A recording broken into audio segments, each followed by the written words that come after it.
Iš pradžių važiavom į Ritos namus. Tik šiuose vietoj motinos pieno valdiška duona. Tačiau tikrai nevaldiškas gerumas. Nuo pat slenksčio mus pasitiko kaip brangiausius svečius. O Rita čia laukiama ir mylima, ne mažiau kaip dukra. Šis ėmiau iš archyvo, dar bylą pasižiūrėjau. Bet taip tokių kažkokių ypatingų, tą ką žinojau, tik buvau primiršus, kad jos mama irgi išaugus vaikų namuose. Pasakau iš tą Ritą. Taip, va tą kažkaip buvo, man iš atminties buvo išsitrynę. Tai, o kokios vaikų namus, nežinau? Nerašo, čia nerašo. Ir jinai, kai ištekėjo už to Jankausko, reiškia, ir pasirodo ir tas Jankauskas irgi iš vaikų namų. Nu, va tokia va. O tas Jankauskas yra Ritos tėtis, ar ne? Ne, jis, patėvis, kaip, ne patėvis. Motina gyveno su juo, jis kaip sugyventinis, o paskiau jie susirašė ir gyveno čia Apkasų gatvėje. Bet čia labai mažas kambariukas ir jisai buvo prieš, kad Rita ateitų gyventi. Nors sakau, Rita jinai tokia, jinai pati gal daugiau dar padėtų. Motina invalidumą turėjo, ten gyveno jie iš atsitiktinių uždarbių. Po to žinau, kad jinai dirbo dažytoje, matytas sveikata sušlubavo, turėjo invalidumą, vienu žodžiu. Ir jį išgerdavo, netvarkingai gyveno.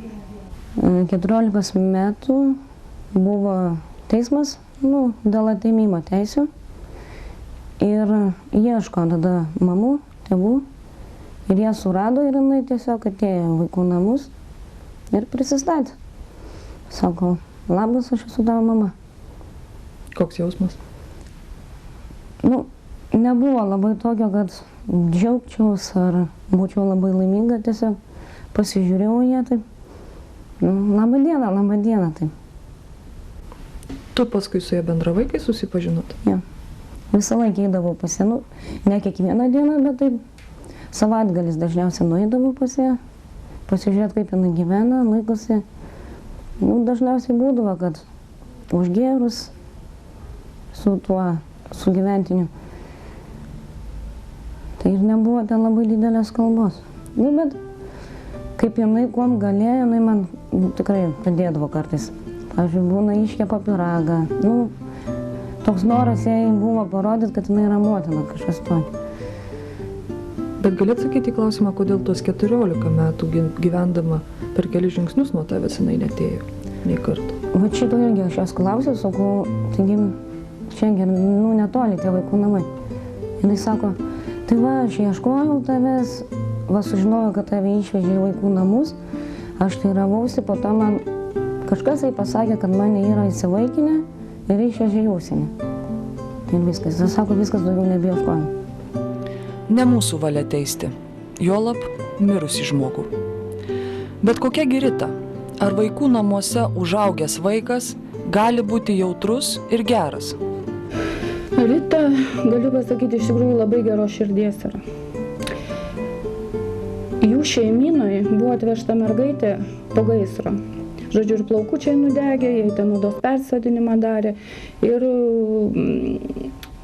labai dažnai verkdavo, labai nerami ta mergaitė buvo. Tai vienintelė Rita ją nešiodavo ir nuramindavo. Ir po to dar galiu pasakyti, kai Rita išėjo, čia laida keli vaikai išėjo iš mūsų, jinai apsigyveno kartu su mergaitė iš savo šeiminos, kuriai buvo reikalinga pagalba. Ta mergaitė net sunkiai socialinius tokius reikalus susitvarkydavo. Kai ją nukreipė jinai, ir Rita nebijojo nei tos naštos, nei nieko. Jinai iš tikrųjų geros širdies jaučia pareigą, jaučia atsakomybę. Ir sakau, man labai ir norisi, ir mes net čia darbe pakalbėjom, kad jai tikrai reikia padėti. Nes yra tas tikslas mokytis. O aš manau, kad jeigu jinai nori, tai tikrai. Aš užsispyrus, sako Rita. Dabar jau tikrai žinau, ko noriu ir siekiu to. Darbo ir kantrybę. Rita jau įsigijusi kompiuterinės grafikos profesiją. Studijavo ir socialinį darbą. Metus aš taip pasimokinau, bet jautau, kad čia yra ne man. Aš ne savim buvau, ką tą mokinausi. Nors atrodo, aš galėčiau ten ir studijuoti laisvai, nes esu užaugus vaikų namuose, žinau, kaip ir ta psichologija vaikų pačių. Bet būčiau baigus šitas studijas, aš tikrai žinau, kad nenorėčiau dirbti tokią darbą su vaikais. Ir tada nusprendžiau stoti į dizaino kalėjimą. nes man tai prie širdies yra menas. O kodėl tu nestojai į valstybinę mokyklą? Dailės akademiją, tarkim. Dėl to, kad reikia turėti labai didelių žinių ir tą visą pagrindą turėti. Tiek piešime, tiek kompozicijoje. O turite savo mokslį? Jo, aš buvau savo mokslė, kad mano kaip ir buvo, atrodo, kaip hobis. Aš piešiau, domėjausi, bet taip, kad eičiau į kažkokias atskiras mokyklas, tai to nebuvo, nes lėšų tam nebuvo ir nebuvo, kas man padėtų. Gal ją paskatino už tai, kad aš pats mokusi. Todėl. O taip jinai visą laiką norėjo ir norėjo šitą specialybę, bet žinojo, kad kainuos brangiai, tai tiesiog aš jau sakau, stok, sakau, žiūrėsim, bandysim, ką nors darysim, padėsim, ko nors, ko galėsim. Jūs to prašymu negaliu atskleisti šio jauno žmogaus istorijos. Patikėkit, jo gyvenimo košė taip pat ne iš pirmarūšių grūdų. Galbūt dėl to jam suprantami besikapanončio žmogaus sunkumai. Ir tai jis, greitoji, budinti pagalba Ritai. Buvo tai, kad jinai buvo išvykus į Graikiją, trim mėnesiam jo, žodžiu, ir jai kaip tik reikėjo išsikraustyti iš vaikų namų, nes baigė vidurinę. Ir tiesiog jinai, kai išvyko, jinai grįžus būtų neturėjus kur gyventi. Tai aš, kol jinai buvo išvykus, aš ją suradau, rezervavau tą vietą, tai iš anksto apmokėjau aš ten tas sąskaitas, kurias reikėjo. Ir grįžo jinai tiesiog jau turėjo kur eiti. Ar manai, kad vaikui iš vaikų namų yra sunkiau skintis, ar tokios pat galimybės yra? Sunkiau. O dėl ko? Paramos nėra.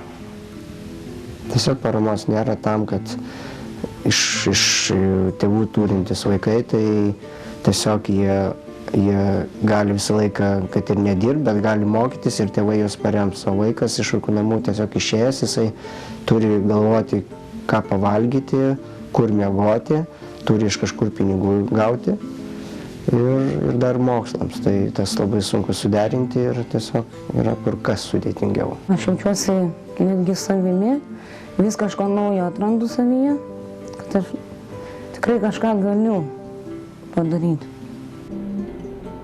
Tegul tai bus odė spalvom, grynom ir pustoniom, per kuriuos žmogus pažįsta tikrovę, o svarbiausia, randa save.